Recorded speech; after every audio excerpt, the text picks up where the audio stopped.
Well, who would have thought this would be the position that we're in? When we started this podcast, I really had no idea where it was going to take us, nor where it would go. Over the past 2 seasons, we've covered quite a bit of space, actually. We've met some incredible people, not only guests of the program, but listeners throughout the community while we've been out and about.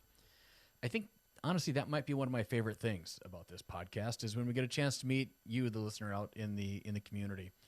You guys give us a bunch of ideas on upcoming podcasts, and you just like to talk and have a conversation about some of the things that we've been talking about on the podcast. So each of you guys have your favorite way of doing this, either just Jill and I or when we bring people in to talk. When we've brought people into the podcast, we don't really spend a lot of time talking about whatever business they're in, but more getting to know them and having our listeners get to know them. Some of my favorite podcasts we've done over the past couple of seasons are where just a few of us are just sitting around and talking. As we move forward with the podcast, on occasion, we're going to pivot a bit. Well, we're still going to do episodes now and then with just Jill and I. Our hope is to bring more voices to the podcast. We have also largely steered clear of some touchy topics, but if we're being true to ourselves, we can't just stop talking for fear of what someone might say. That isn't authentic. It isn't fair to us, and more importantly, it isn't fair to you, the listener. Will that cost us some listeners? Yeah, maybe. But our hope is that over the next several episodes, we can open up a conversation. Maybe we spark a conversation in your own life, and maybe we open one up ourselves. So we're going to start off this year with a couple of what I would call hopes, for lack of a better term. First, we'd like to make this podcast a lot more consistent. Seems easy enough to do, but honestly, sometimes life just gets in the way. December of 2021 was like that for us. Life just got in the way. We traveled, did all sorts of things. Second, we're going to try and record these podcasts via video as well. As long as we have a strong signal for our Wi-Fi, we're going to do it. And, who knows where that'll take us. So we've had some listeners ask for a video cast of this on YouTube. And we think we have the equipment to do it now. So we'll give it a shot. The third thing is that, and this one makes me quite a bit nervous, to be honest, but we really want to try and do some of these podcasts live and in person. So if it works out, we're going to try and do that live and in person. So we've tried to make a couple of them happen last season, but due to time constraints, it didn't work out as we had hoped. So with that, cheers to the past 2 seasons and a cheer for what is ahead. Keep your ideas flowing. We love hearing from all of our listeners. And with that, officially, welcome to season 3. So, Jill, we've covered a lot since our last episode. We were told earlier today it was November 30th was the last time that we were on. A little bit ago, yeah. So it was a little bit ago, and we've been on the road. We've done some visits over holidays, that kind of stuff. Mm-hmm. We spoke to some great kids over at Ridgewater College in Hutchinson. Yep. We've been up to anything else that I'm forgetting? Oh, we talk about this occasionally. Time is kind of a blur, right? Like I think about, the holidays. One of our kids had a birthday in there, work. Yep, we went to Ridgewater. And then just, trying to get outside, embrace Minnesota winter a little bit because we've got it, so we might as well do something with it. It's a little cold today. I don't know that I would be super excited about it, but it is one of those things that, we're spending some time outside. I'm wearing a hat today because it's, I think, minus 16 outside as we're recording this, so it is a little frosty. Today's a day to embrace things inside. Right? But on the nicer days, we get outside. So let's talk about that trip over to Ridgewater a little bit. Yeah. Obviously, we had to wear masks when we were in there, so that was a little bit of a hiccup because we couldn't see anybody else's face, and they couldn't see ours. Yep. So I think that kind of was a trick to kind of get around. It gave me a lot of insight into what teachers have been talking about, which is, that it's hard to teach to a room of kids when you can't see their faces. And, we talked about a variety of different topics when we were there, and you're looking out into not the audience, but the classroom rather, and you can't tell if they're engaged or listening or not. And so it definitely makes it trickier, and it gave me, It gave you some appreciation for it, for absolutely, sure. I mean, absolutely. you work in an environment now anyway where there's you guys wear your masks all day long All day anyway. long. I Yep. mean, at least the employees do. Yep. So you're kind of used to it, but I wasn't used to it. So for me to go through it and kind of see it from that vantage point as well, it really was eye-opening. Yep. I did have a good time there, though. I think we talked about a lot of things, and I think you and I were very maybe intentional on some of the things that we were doing. So it may have come across like, hey, where's the fun couple that comes in and laughs a lot on the thing? I think we might have been able to do that maybe a little bit more had we been, I don't know, maskless. But that's the way it is right now, and that's how kind of how we work through it. So I'm not going to lose sleep over it. It's just the way it is. But we certainly did have fun doing it, and I'd love to try and do that again. Oh, it was so much fun. It's fun to talk to different groups of people, right? You and I just both love people. I love speaking in front of people. It brings me I really enjoy it.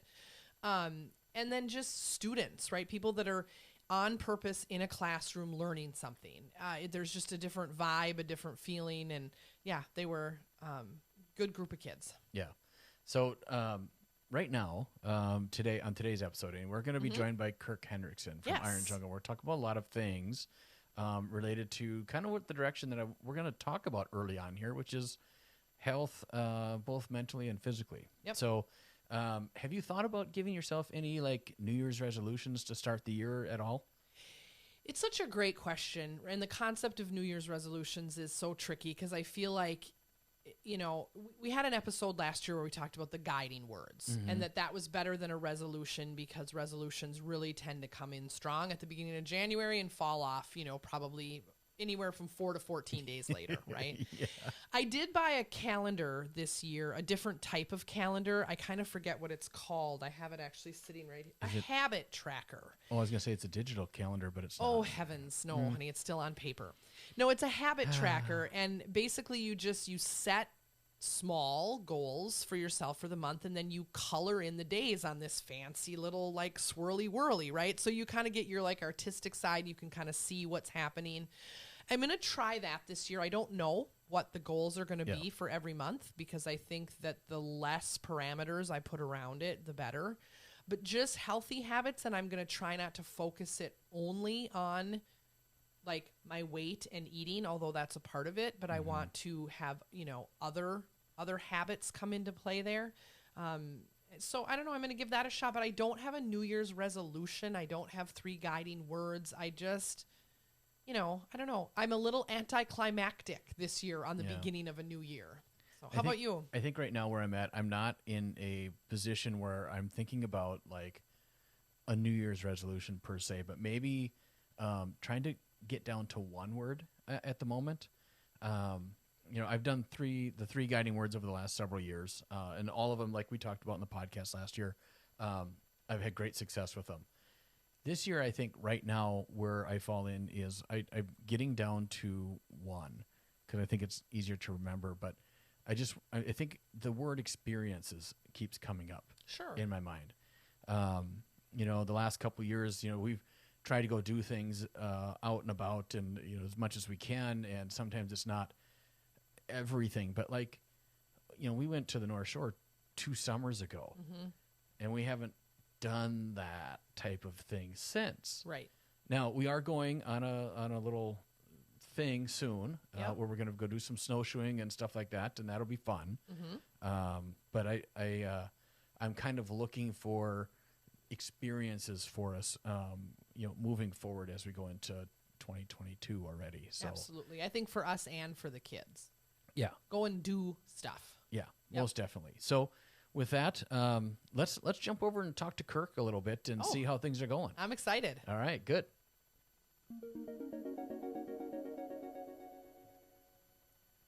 All right, now we're back, and I got to work on a couple of things here. We're trying to do multiple things in this podcast, and number one, hit record. That was a failure to start this last one, and I'm going to take that one personally. The second one is that we're trying to record this via video. And so there's like 3 different record buttons you have to hit. And it's just, we got to recruit one of our kids to do this. Yeah, I help with none of the buttons. No. So this is all Roman. You sit, look pretty, talk. You carry the conversation normally. It feels good. So anyway, so with all of that, one of the things that, with all that in mind that we've just gotten done talking about, we're starting 2022 thinking about health, both mentally and physically, right? So today we're joined by Kirk Hendrickson, owner of Iron Jungle CrossFit here in Hutchinson. So Kirk, welcome to the podcast. Glad to have you on. Yeah, I'm excited to be here. This will be fun. Yeah, so we were talking about, just before we got on here, New Year's resolutions. You have one this year? Yeah, yep. I'm going through Bible in a Year podcast. So yeah, a little bit of the Bible every day. It's like 20 minutes. I'm already 5 days behind.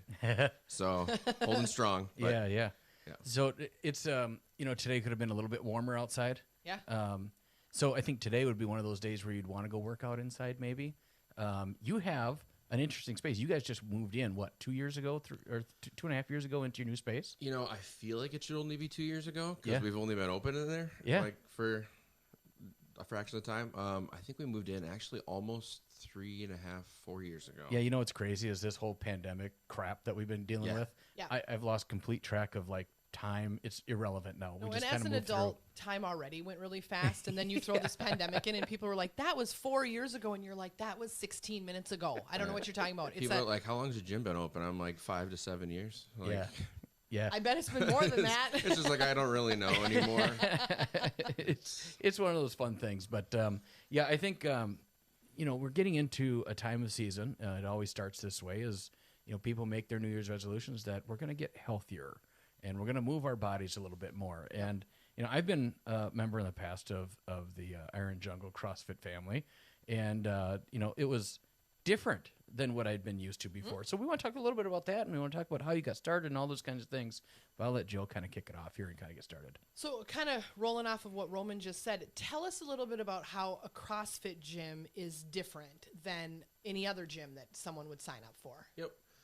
Biggest thing is we make it fun.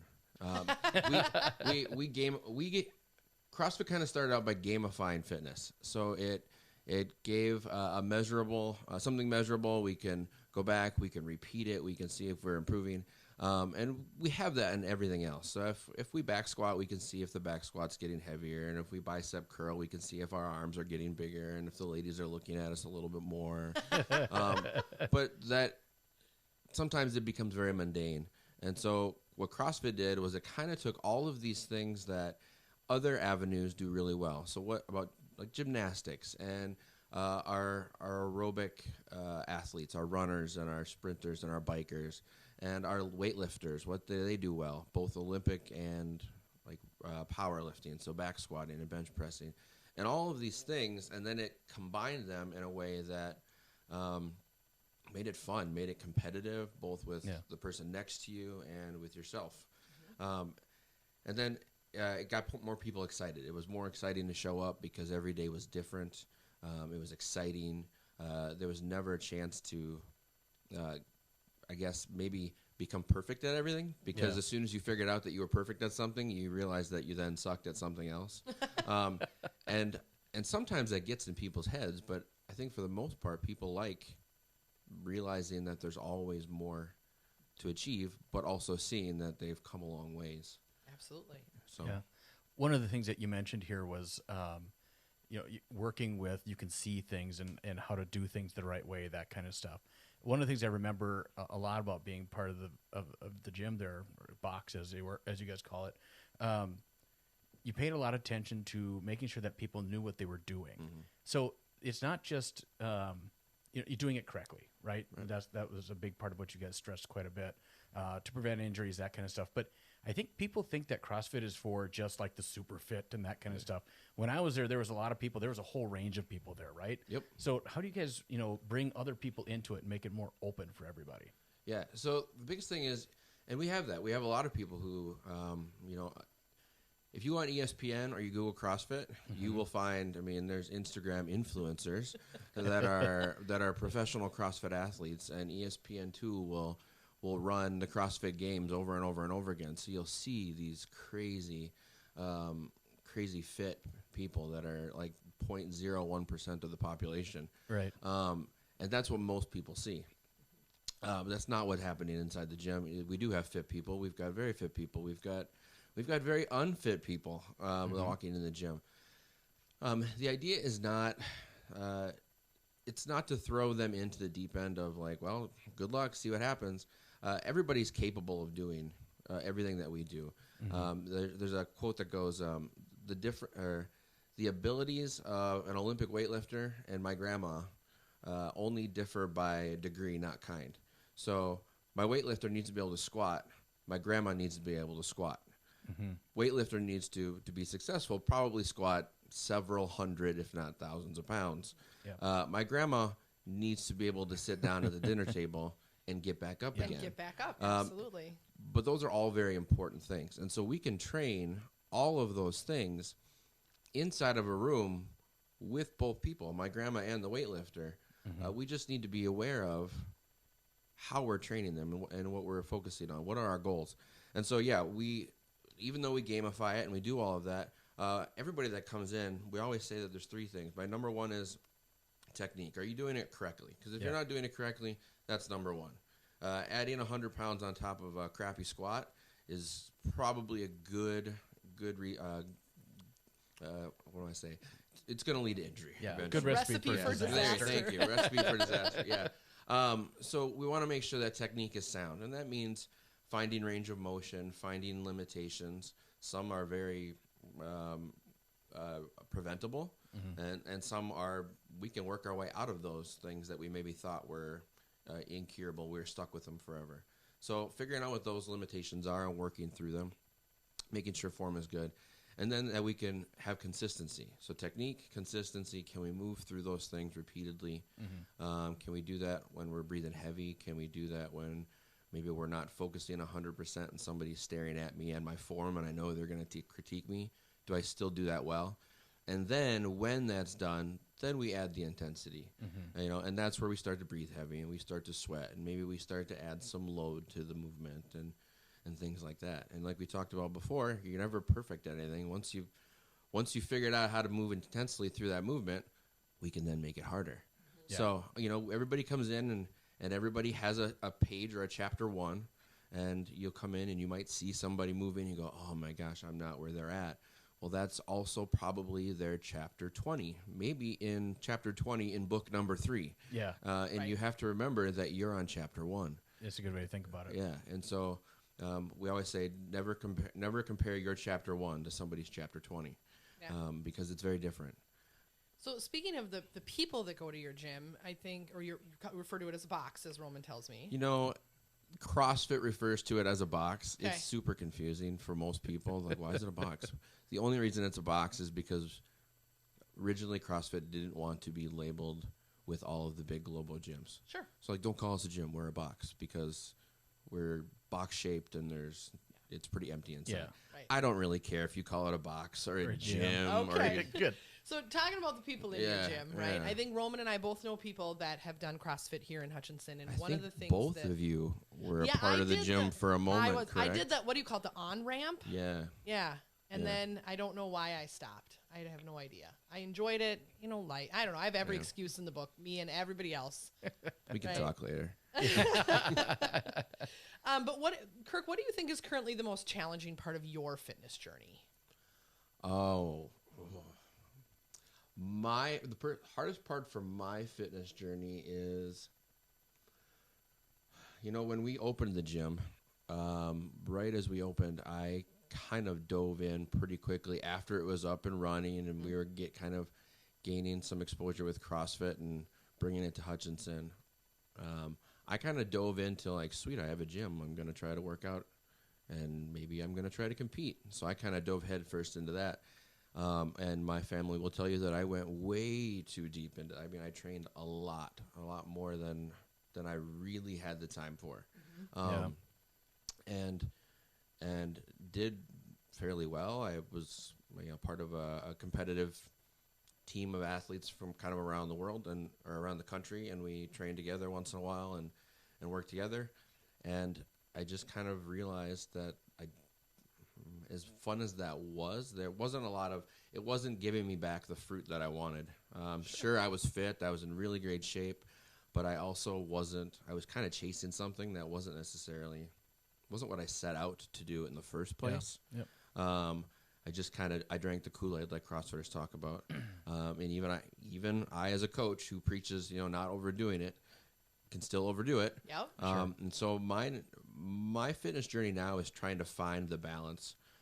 Getting back to really why I started CrossFit, even before I started the gym, of just finding my own health for life, and not necessarily health for, putting all of my stake in how much can I lift, and do I have 6-pack abs, and right. Am I Instagram, filterless ready, things like that. So finding that balance for me has been big. It's interesting. We talked about that on a podcast, I think, in season 2, where for me personally, the concept of my weight, my fitness level, and what I put in my body has really changed as I move more into my 40s, that I want movement and longevity and health. And it's less about how I look, how people think I look, right? Like that piece starts to fall off, and it more becomes about, no, I need to be able to run around with my kid and eventually my grandkids, and I want to be alive and moving for a long time. Yep. And yeah, it's funny how I think that becomes a more feel good part of the fitness journey than trying to attain some perfect body and win some competition. There's a big balance. I mean, we see on and that's what sells. Everybody sees on Instagram on covers. You see the 6-pack abs, and you see, like, you could see every striation of the muscle, and everybody, and it's really appealing, and everybody wants that, and I certainly strived for that. And my family will tell you I was not a pleasant person to be around when I reached what I thought I wanted and I'm 36 now, so for 34 years, because I was probably 34 when it happened. Like, for 34 years, I thought I knew what I wanted, and then I finally got it, and I was like, dude, I feel like shit. Yeah. Like, I don't even want, like, this was not what I thought it was. Yeah. And, I mean, it goes to show, like, what we have envisioned in our head is healthy and what's actually healthy are two very different things oftentimes. Yeah. And we all like to go for the extreme.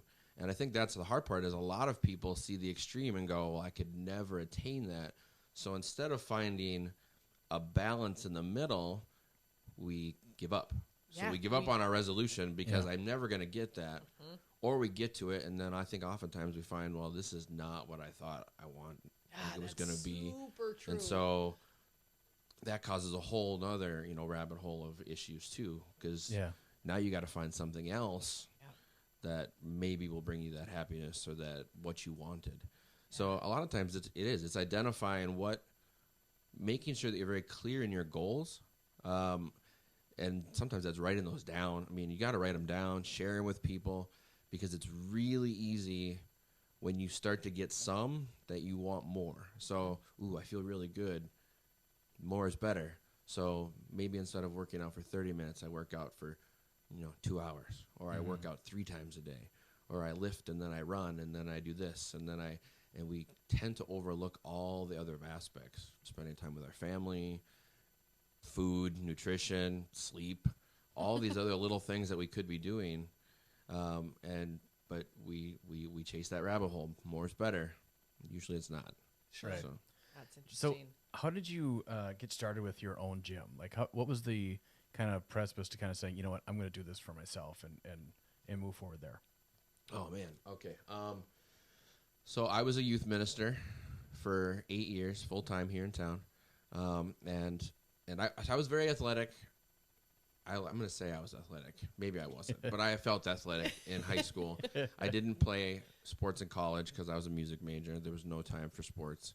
I was also like this. I would have played football. Mm-hmm. And I was the smallest dude in the entire school that would have played football. Like, the punter was bigger than I was. So I'm like, that's not for me. So after school, I went into youth ministry. And the diet of a youth minister is really nutritious. It's like McDonald's, Oreos, pop all the time. You're on mission trips and you're eating snack food and slamming Red Bulls to stay awake. So my health got way out of hand. Very quickly, and probably the heaviest that I ever was. And we were trying to have kids, so I was, and we struggled a little bit with that, or a lot of bit with that. And we started really focusing on our health and what do we need to do to make our dream come true of having a family. And I kind of just saw pictures of myself. I saw a staff picture once, and I'm like, oh my gosh, something happened. Like, this dude in the picture ate Kirk before he was a youth minister, and we got to fix this. And my dad died in his early 40s. So he died when I was 18. And so I was like, all right, if we're going to have kids, like, I need to make sure, like, I don't want to die at 40. Yep. And I want to make sure that I'm around, because my dad missed out on a lot of stuff from 18 on that I wish he would have seen. And he certainly wasn't healthy. He was very heavy set. There were obviously some other decisions that he made in life that kind of led to that. But, you know, I knew I needed to be healthy. I couldn't be the guy in the picture. So I started working out at home. And I did it, I think, what a lot of people do. I did Beachbody. I did the Shaun T, Insanity. You know, I did P90X, and I did all those things, and it was fine. But just like everybody who does them, you know, you get super bored with that. Yeah. You can repeat every single line that Tony Horton says. you know what's going on. And there's also, and then I ended up throwing my back out doing an insanity workout. And I remember we had Noelle at the time, she was in a jumper, and I remember doing my daily insanity workout, and I was doing some kind of jump. And I jumped, I landed, and like threw my back out. And I remember laying on the floor, and I ended up calling Amanda, my wife, and I was like, so I can't get up off the floor, and Noelle is in the jumper right now. I'm just going to lay here. How long before you come home? And by the time she got home, I had just gotten up off the couch or off the floor, and we went to the chiropractor, and I was just like, oh, man, this was dumb. Like, I did. You think all those people in those training, they're following what Shaun T or Tony Horton is doing, but they're not getting any feedback from that. Nobody's telling them they're doing it right or wrong. And I was fairly fit, and I knew what I was fit. I used to be fit, and I knew how to move, and I knew how to do all these things, and I loved exercise. But I was following what was going on the TV, and even then, even the person who knows everything, when you start moving and you start chasing maybe intensity and you start breathing heavy and you start focusing on, like, I got to keep up and I got to do better than I did last time, sometimes form and things like that go out the window. Sure. And my brother ended up he started a challenge at the same time, and he got hooked up with a personal trainer, and that personal trainer happened to be a CrossFit coach. And so they started training him using CrossFit. And he told me about CrossFit, and he handed me some book called Outside the Box by TJ Murphy, and I read it. And like the first 2 chapters was like, it just, I don't know, something like lit a fire in me, because it was like, it's super competitive, but like this is what it was, and this is what's going on, and these people in the box are crazy. And like I finished the book in like less than 24 hours. I called my brother, and I'm like, dude, when are we CrossFitting? I'm coming up. Like, I'll come up and I'll do the workout with you. And I did one workout with him, and I was like, it was in that CrossFit box happened to be in the back of a big gym in St. Cloud. So it was like you walk through a tunnel, you were in a giant dome, and it was on the end of the dome in a tennis court. So as soon as we finished, we went to the big portion of the gym, and we went and soaked in the hot tub, and I'm sitting in the hot tub, and I'm like, dude, I'm going to do this forever, and this is awesome. And so I bought equipment, and I did it in my garage by myself, and people that I was hanging out with just started to see changes, and were like, what are you doing? Can I come do it with you? I'm like, sure. So I had 1 or 2 people that come work out with me in the garage. Neighbors would look at us super weird because we're like carrying tires, rolling tires down the street and things like that. I actually had one person, as I'm carrying a tire down the street, they stopped in their truck and they rolled the window down, and they're like, you know that if you put that on its side, you can roll it, right? And I was like, oh my gosh, that is genius. Okay, do you think they were being helpful or a little smart ass or a little of both? I thought so. I'm like, that's pretty funny. And he looked at me like, no, seriously. And I'm like, okay. I thought for sure, like, that's a pretty funny joke. But no, this was like he was really being helpful. He was like, seriously, you could just roll that. Like, that's fantastic. Yeah. But so we just kind of got going, and eventually I decided that I wanted to get certified in CrossFit. So I went and took my certification and started training. And I just started like diving in. I wanted to know everything that I could. picking people's brains. I was driving to different CrossFit boxes so that I could get coached myself, and then I could spend time afterwards picking their brains, going to different clinics on weightlifting and gymnastics, and just reading and ingesting every book I could. And eventually a couple people started asking if I could train them. So we were training them out of my garage. So someone would come at 5 and they would leave, and then someone would come at 6 and then they would leave, and then someone would come at 7 and they would leave, and then I would work out, and then I would go do youth ministry, and then I would work out probably when I got home. Yeah. And it was just craziness. And eventually we just kind of decided, we had a friend who's kind of like, maybe you should just do this. Like, let's open a gym. So we decided, all right, well, we'll give it a shot and see what happens. Youth ministry I'd been in for 8 years, which is like 8 years longer than the typical life expectancy of a youth minister. So it's time for a change.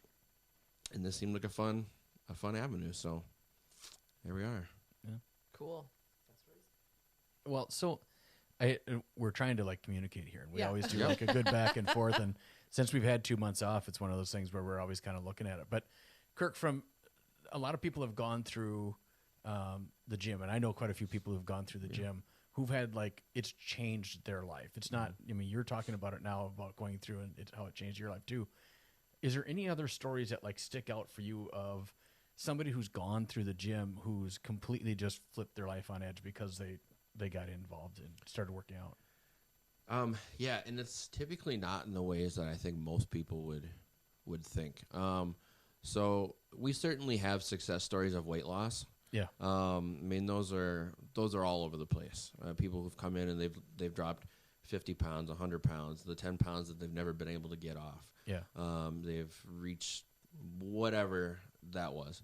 And those are all over the place. Everybody that comes in probably has a little bit of that.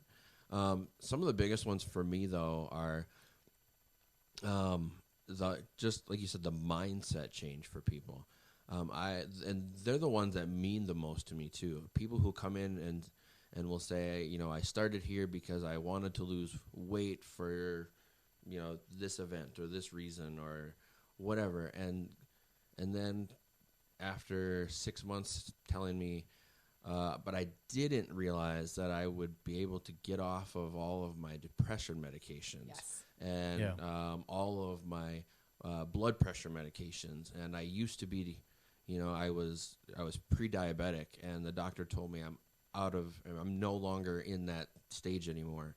I have an older lady who, and I say older like because she's older than 36. Yeah. Yep. Okay, so don't be offended if I say older. Right. Who had come to me and said, "Hey, my doctor said that I've got some bone degeneration, and that it's getting to be to a point where it's kind of serious. So I should talk to a trainer." And I just said point blank, like I guarantee I can help you.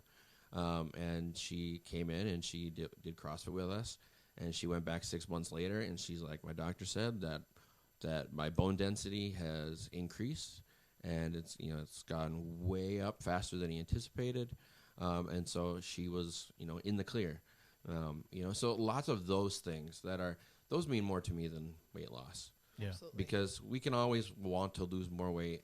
And certainly that's important because, having our weight at a certain level for health is important. We want to get out of obesity. Yeah. But the other things that come from that, of being able to get out of depression, you addressed the gym as Iron Jungle CrossFit family. Yep.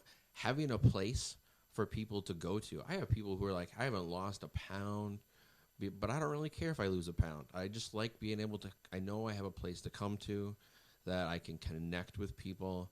Someone's going to push me, but at the end of the workout, like there's 5 or 6 people that I can hang out with, I can talk to. For me, some of the success stories are the friendships that come out of it. Because if you look at the people inside of our gym, and most people would tell you this, they would not be friends with the people they're friends with now, had it not been that they met them at the gym. There's no other place their paths would have ever crossed. Yep. I mean, I've got people who could pay for their membership without even blinking an eye. I have people who pay for their membership who haven't been to the gym in a year and a half, 2 years. And then I have people who are like, I have to decide if I'm going to put gas in my car or a gym membership. Yep. And those people are best friends. That where else would they have paths crossed? I mean, they wouldn't have been eating a steak at flank next to each other. They wouldn't have been rolling in the same circles. Right. But because of the gym, they're best friends, and they do stuff outside of the gym, and they hang out. And like those are the success stories to me that are far more exceeding than even just the weight loss. Because when I was there, I remember everybody was super supportive. Like and that's part of it, I think, is the ability to have people just cheering you on as well. Yeah. You're trying to do something that you've never done before, and now you've got 6 people standing around you cheering you on too, and that's kind of fun. Yeah, you know, and that's the big thing is when somebody comes in, they're always one of their number one anxieties is, I'm so worried about what everybody else is going to think about me here. Yeah. And I always tell them, I'm like, listen, nobody cares what you're doing here. Nobody cares what your reason for being here is. Whether it's a good one or like a justifiable one, nobody cares if you are in the corner doing the most or the least, because nobody's paid attention to you. They're pretty much just making sure that they're not dying themselves in the middle of workout. But they do notice when you walk in the door and when you leave, and they do notice if it's been a while when they haven't seen you. And that's all anybody cares about. They just care that you're there. Yeah. They don't care what you do. And if you have to rest more than they do, it doesn't matter. And if your workout has to be changed, whether it needs to be made harder or it needs to be made a little bit easier to fit your needs, doesn't matter. They just care that you're there. It's interesting that this is your answer, because this has been an incredibly consistent theme in almost every podcast where we've had a guest, is that at some point the answers come down to human connection, right? And relationships and those types of things. Yep. And so it doesn't surprise me at all that it circled back around to that. Oh, yeah. Yeah. For sure. Yeah. Go ahead. No, you go ahead. All right. I think one thing that trainers will talk about is that it isn't all just about how we move, right? It isn't all about how much exercise we get or how often we work out. That it also a big key player in that is what we put in our mouths. Oh, yeah. Yeah. So would you say that that's true? And how do you kind of manage that? Do you stick to a core set of meals? Do you eat a variety? Like, how do you eat, and what do you recommend to people? How do I eat? So I'm going to be honest that I use myself as like the human guinea pig. Okay. Because I don't like suggesting anything to somebody that I have never tried myself. Absolutely. So I guinea pig myself a lot. Even if I have something I know works, I always will kind of play around and test the waters and go, okay, well, maybe this will work too. And there are certain needs that certain people have. So I will always kind of test the waters. Now, there are usually some pretty good tried and true things that you always kind of revert back to. Sure. But this is kind of an interesting one because when I started my big fitness journey as well, I have terrible asthma. I have terrible allergies. Like I could have taken stock in Kleenex. Like my nose was always raw and hurt from blowing. My asthma was really like barely controlled. Like I had a nebulizer. I used a really strong oral steroid that they told me once you go on, you can never go off because your body will it'll need it. And so when I started CrossFit on my own in my journey and started watching what I was eating, I actually started by doing Whole30. So if you've never done Whole30, there's a really good book on it called It Starts With Food by Melissa and Dallas Hartwig, I think. I could be wrong, but it's probably pretty close. Look, It Starts With Food. And it talks about the Whole30 program. And really, it's kind of an elimination diet. It's eliminating things that typically are stressors for most people's body and then slowly reintroducing things. And I'm not going to lie and say that it's super easy. Anytime you're eliminating things is difficult. But you do it for 30 days. And so I started doing that for 30 days, just like, what do I got to lose? I'm starting this journey, I might as well. And I started slowly adding things back in.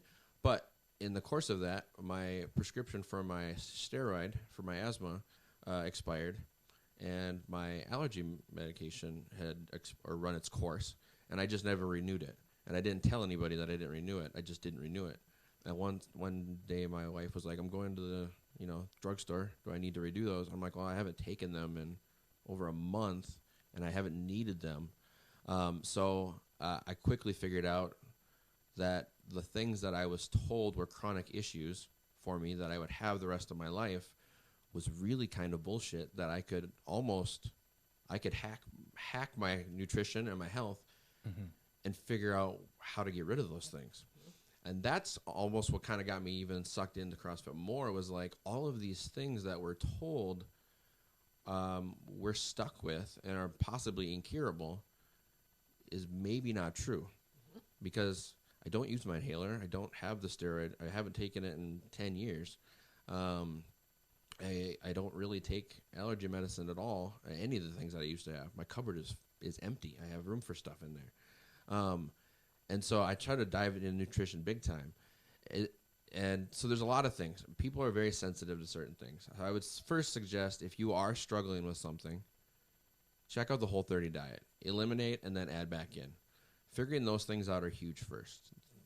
Figuring out what makes you not feel good is big. Because sometimes I think we don't realize how crappy we feel, because we feel that way all the time. It just becomes the new normal. That when you actually start to feel good, you're like, oh my gosh, why have I done this to myself for 36 years or 50 years or whatever it might be? So figuring that out is big. And I could certainly help anybody with that, but you read that book and it's pretty straightforward.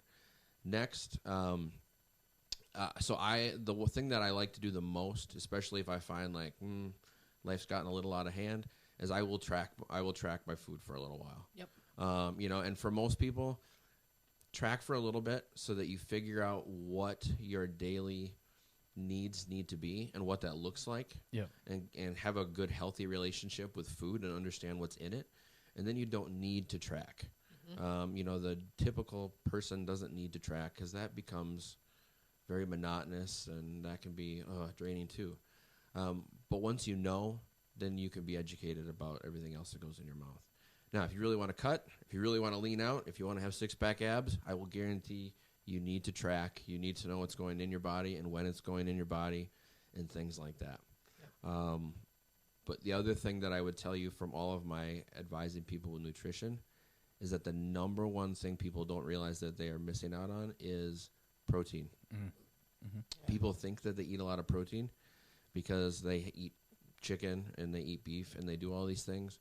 But if you really were to track it, like, most people are eating nowhere near the amount of protein that they actually need to consume to sustain a lot of the functions that their body needs, including building muscle. And I'm not talking like Arnold Schwarzenegger muscle, like just the muscle that we need for daily activity.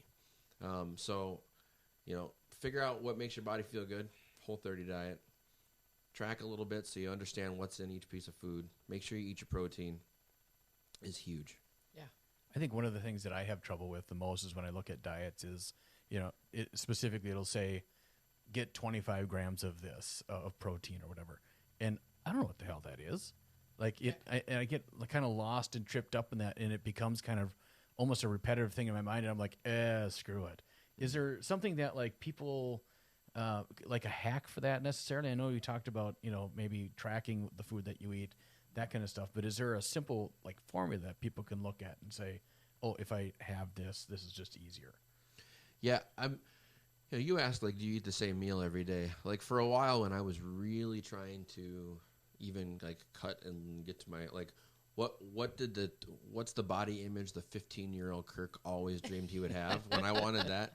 I ate the same meals every single day at the exact same time. Yep. And I did it for, I think I started in May, and I went from probably, I don't know, we'll say 18% body fat. It was coming off of, like, our building, redoing the building, and super stressful, and I was eating a lot of crock-potted meals. So I went from like 18 to 20% down to like 7% body fat. And I was eating, it was the same thing every day because I didn't have to think about it. You figured it out. I did, and that's what you did. It was, I mapped out a meal. It was palatable. I knew I could eat it regularly. And then I just had to eat it. So I could prep it ahead of time and I could eat it. And I knew that this amount of chicken was the amount of protein that I needed for this, and this amount of rice or sweet potato or vegetable or whatever was what I needed. And so that was the easiest for me. Mm-hmm. That was not the easiest for my family. Sure. So if you are single, That is the way to go. Okay. Wait, your kids didn't want to eat the exact same thing at the exact same time every single day? Not at all. Wow. Yeah, not at all. Nope. They wanted nothing to do with that. And some of those things still carry over for me. So I don't track all my meals, and they're not all the same all the time. But I do have some from even that time where I'm like, I love that meal. And so my breakfast is always the same. I eat the same thing every day, all the time. And I like it, and I don't have to think about it. Yeah. And in our house, most people kind of fend for themselves as far as breakfast goes anyway, so it doesn't really conflict with anybody else. Right. I do have some staple meals for lunches that I eat I know I'll pretty much consistently always turn to.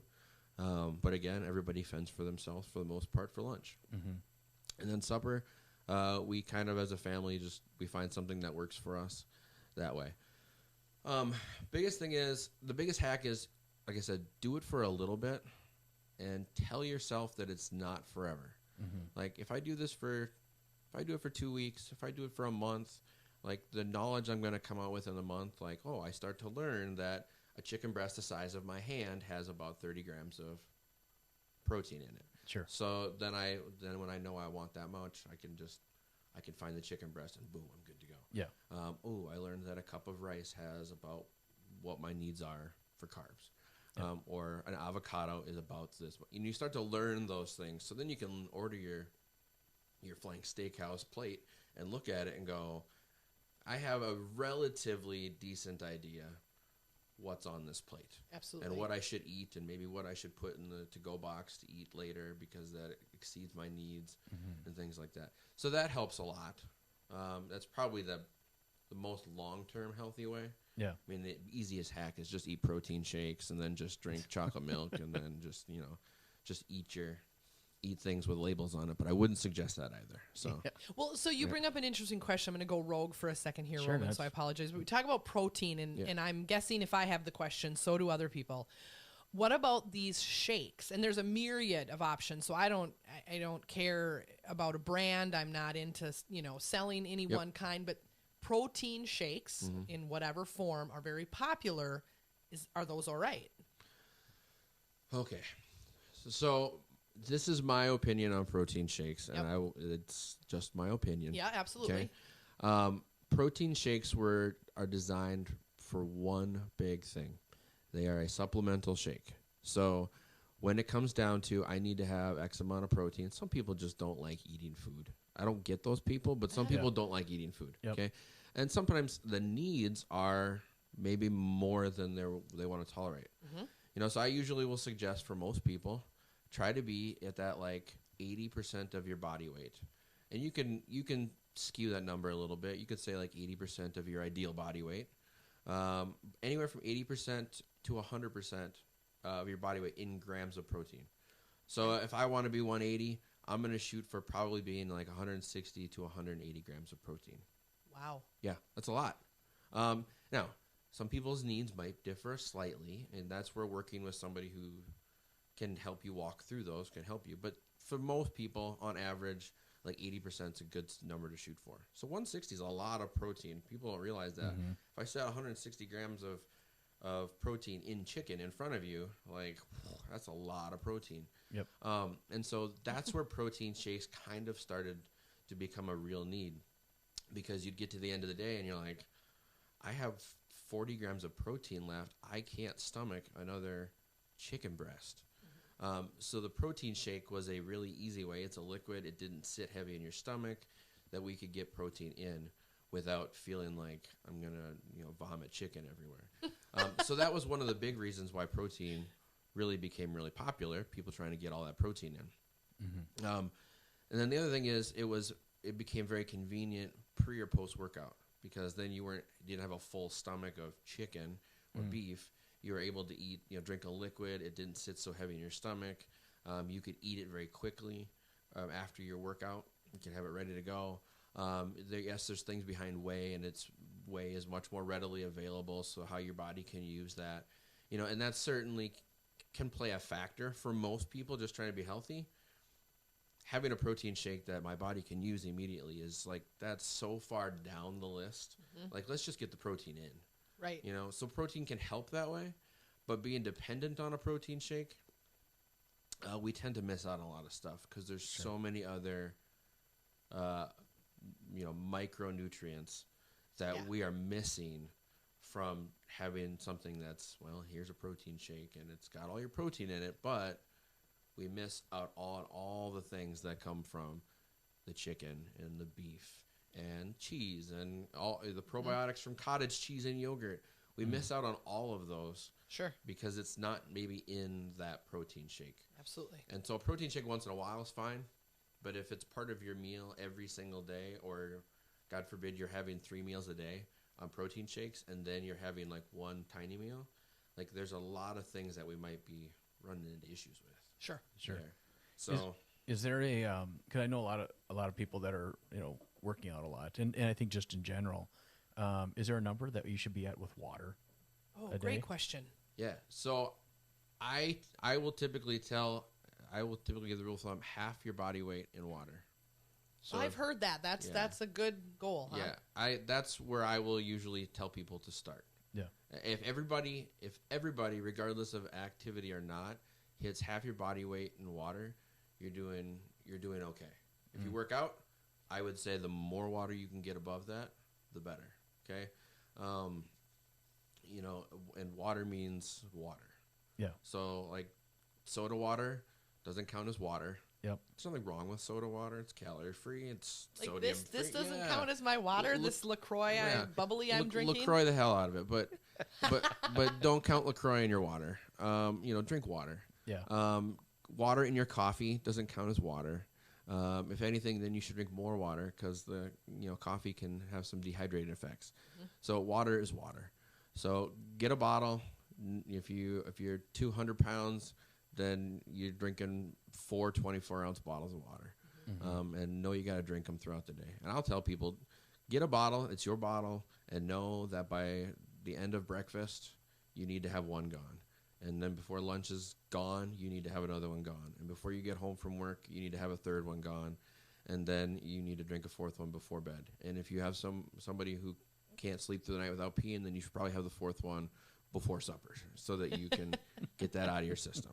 But, people are amazed by how much water they don't drink. I mean, they think they have it down, and then they track that too. And you're like, I don't drink anywhere near what I thought I should. Yeah. Is there one piece of advice that you would give to somebody who just says, I just hate exercising? The first thing I would say is that you don't have to necessarily start with exercise. There's so many other things.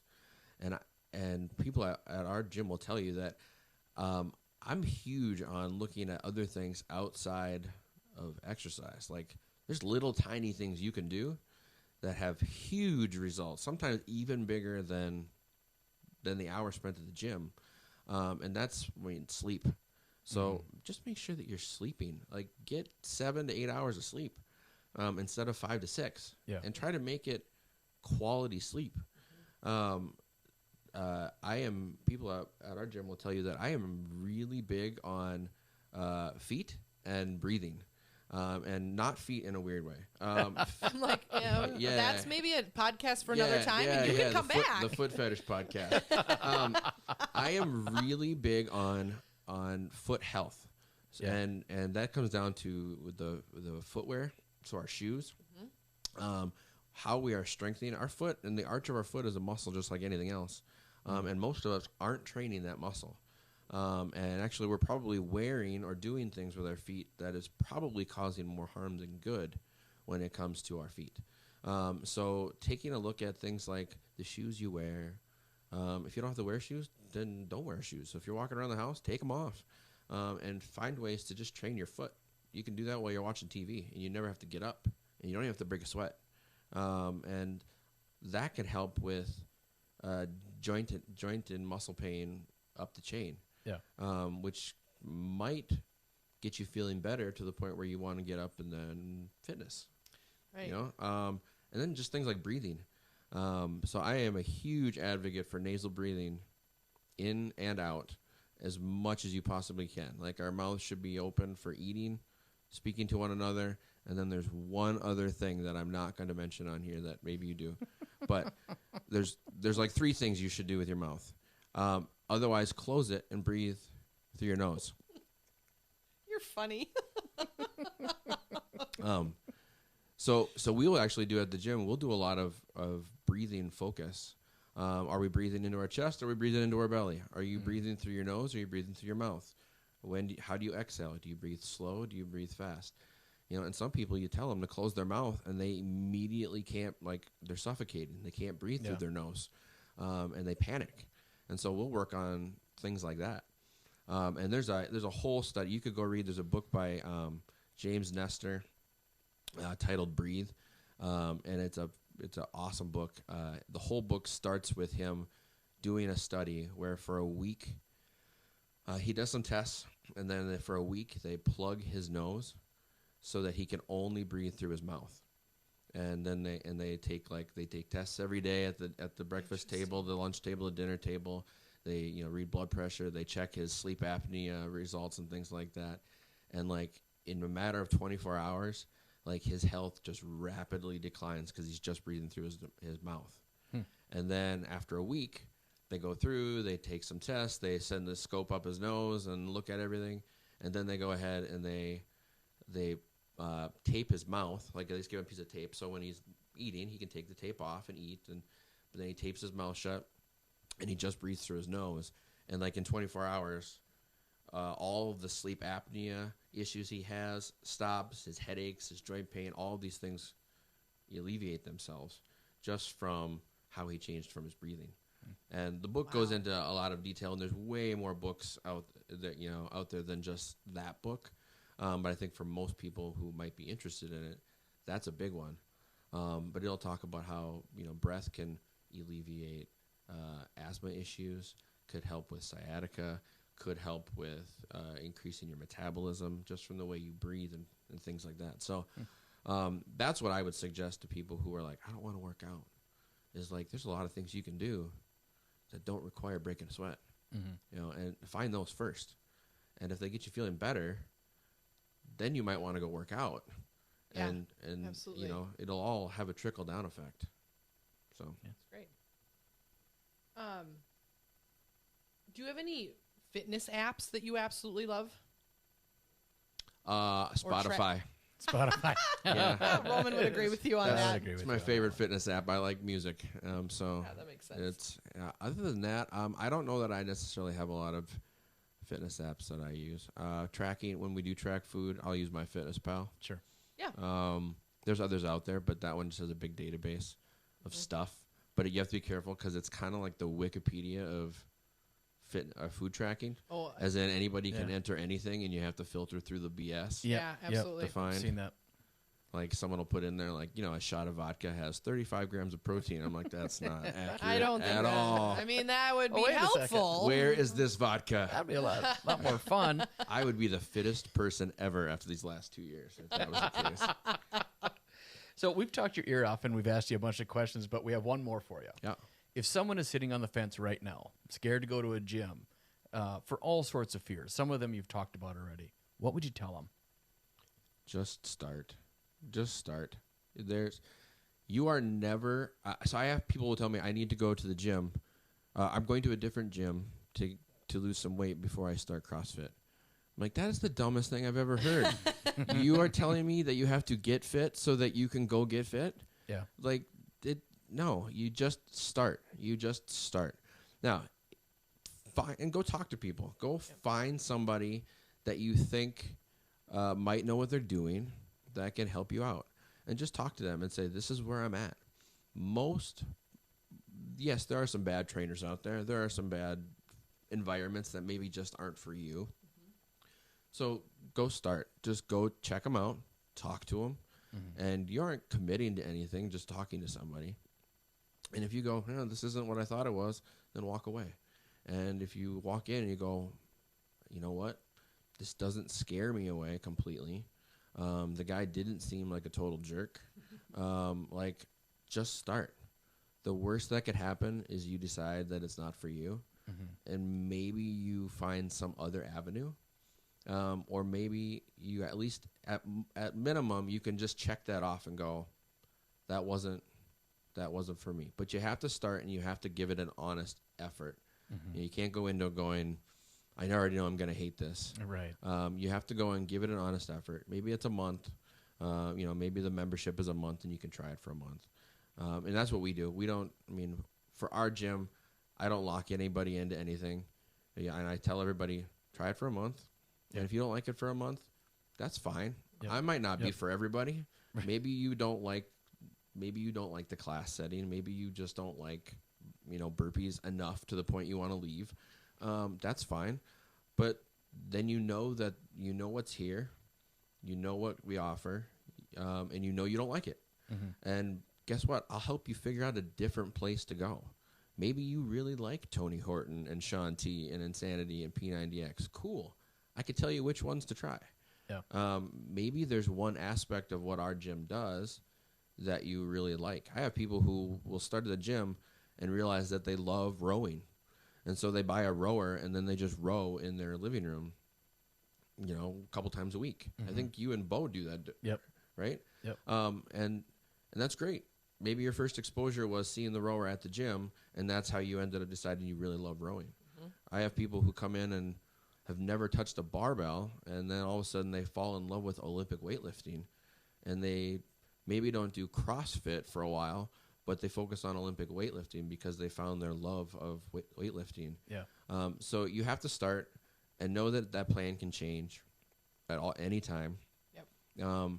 But yeah, if you don't start, if you don't take the first step, you can't go anywhere. So yeah, it's great advice. If somebody wants to get a hold of you and wants to come and check out what Iron Jungle is all about, how do they find you? The best place to do for us is Facebook. Yeah. So go find Iron Jungle CrossFit on Facebook. I will tell you, I am terrible. I hate social media. It hasn't been updated probably since before COVID because I just went into forget social media. Mm-hmm. But you can still go on there and you can still message me from there. We do have an Instagram too, which is you can find Iron Jungle CrossFit on Instagram. I have a web page that is currently not up right now that I need to probably get after a little bit more. But yeah, I like talking to people in real life. So sitting behind a computer or a screen is really tough. It's the worst part of my job. If I could get rid of that, I'd be fine. Absolutely, absolutely. Otherwise, just drive by the gym, and if we're there, just stop, and I'll tell you. If I'm coaching, I'll say, hey, I can't talk right now, but here's when I can. Let's connect. Perfect. Awesome. It's been really fun having you here today, Kirk. We really appreciate you coming in. For those of you at home, thank you for listening to another episode of Hometown Conversations. If you'd like more information about our podcast or have an idea for us, and we love your ideas, reach out to us through our Facebook page at Hometown Conversations. Yeah, absolutely. And we have a great lineup of guests coming up on the podcast, so be sure to follow and subscribe to find out more. See you soon, everybody. Have a great week.